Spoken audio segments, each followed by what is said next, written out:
Paano nga ba i-remove ang ads dito sa Manok na Pula? At bago tayo magsimula, i-click nyo ng like at subscribe para mag-updated kayo sa ating mga content. Tara, let's go! Una, i-exit at close nyo muna ang Manok na Pula. Tapos, pumunta kayo sa settings. I-click nyo lang yung settings. Tapos, network and internet. At hanapin nyo lang yung private DNS. At i-click ninyo ang private DNS provider hostname. At ilagay ninyo ang dns.adguard.com. At pagkatapos nun, i-open nyo na ang Manok na Pula.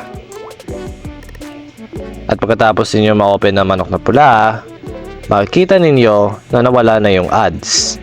At pwede na kayo makapaglaro na hindi naiistorbo ng mga ads. At dito na tayo magtatapos sa ating video. Please like and subscribe for more content. See you soon.